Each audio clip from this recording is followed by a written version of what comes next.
I knew it! Hi everyone, I'm Sandrine here on HappyCool and welcome to a new Outlander review. This week's episode was called The Watch. Let's talk about it. First, some quick thoughts. So it turns out the guy that was pointing the gun at Jamie at the end of last episode wasn't such a big deal. So yeah, it all works out.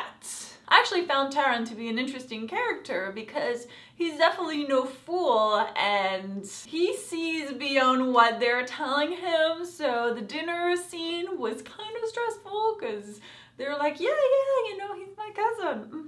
And he's like, right, your cousin?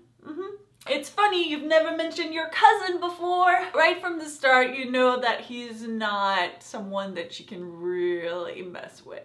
Moving on to the childbirth. First, I want to talk about the fact that Claire tells Jamie that she probably can't have children because she's tried before and it just didn't happen, which I think is a really big deal. Especially at the time, it's kind of an important thing to have children. It's expected. They're the ones that are gonna take over for you. But of course, Jamie always knows what to say and he says perhaps it's for the best. So, swoon! However, I do think that it does affect him because even though he loves Claire and, you know, he's gonna be with her no matter what, it still stings a little bit, especially since he wasn't expecting it. That said, Claire said that she had tried before, but we don't know if the issue was coming from her or if it was coming from Frank, so it's possible that she will become pregnant with Jamie, so there's still hope. I thought that was probably one of the most important scenes of the episode in terms of the relationship between Claire and Jamie. As for Jenny, I really wondered the entire episode if she was actually gonna die because I was like, you never know. I mean, you know, the childbirth, it's not unlikely. And even though Claire does know a little more than they do, she doesn't really have the equipment to deal with certain things, so I was like, I don't know. I mean, she could die or she could not die. I don't know. But no, she made it and she has a new baby girl. So Jenny is here to stay for now. Let's talk about Horox. You knew he was trouble the second we saw him. You're like, damn it. I was surprised that Jamie gave him the money a little bit because I thought, well, what prevents him from later on give you up even though you gave him the money? And then he kind of made my point when he asked for more right after Jamie gives him the money. Ian was like, yeah, he has to die. Go Ian. Plus, as we saw at the end, he kind of deserved it. He was just like bad till the end.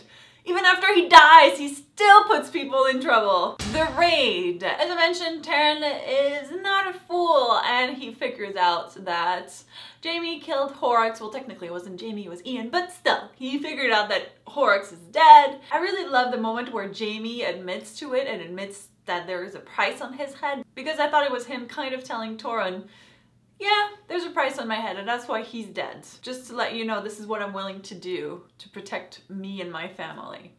Little threat there, you know, little subtle message. Another moment leading up to the read that I really love was when Taran tells Jamie that he would never turn him into the British because he's in their prison and he wouldn't wish that on any men, that he'd rather kill them instead of betraying them to the British. You know, you're kind of like, I believe you. I really do believe that you would rather kill me than betray me to the British. Which I think it explains a little bit why Jamie maybe didn't want to leave them behind once the trap happened, because they both really hate the British. So maybe that affected him a little bit in that. Speaking of the trap, it was a trap! Funnily enough, I expected Jamie or Claire to be captured again at some point, but I really didn't think the raid would be a trap until they actually get there, and then I'm like, oh, that's bad. So Jamie has been captured again, as expected, and of course that's just where they leave us, just when it gets interesting. I'm guessing Blackjack's gonna be back next week. Overall, it was another kind of slow episode. I was hoping for a little more action. I'm hoping that next week we won't spend as much time in Lallybroch and more with the Redcoats or have some crazy stuff happen. I mean, I'm ready for another Devil's Mark episode is all I'm saying. We calmed down a little bit and now I'm ready for like crazy stuff to happen again. Come on, Outlander, give it to me. Give it to me. Give me craziness. I'm ready. So those were all my thoughts, but of course I'd love to hear from you. Did you enjoy the episode? Were you hoping for a little more as well? Are you worried about Jamie has been captured? Let me know in the comments. I hope you enjoyed this video. If you did, make sure to subscribe so you don't miss any of my Outlander reviews, as well as other TV related videos we put on the channel. Thank you guys so much for watching, and I'll see you next week.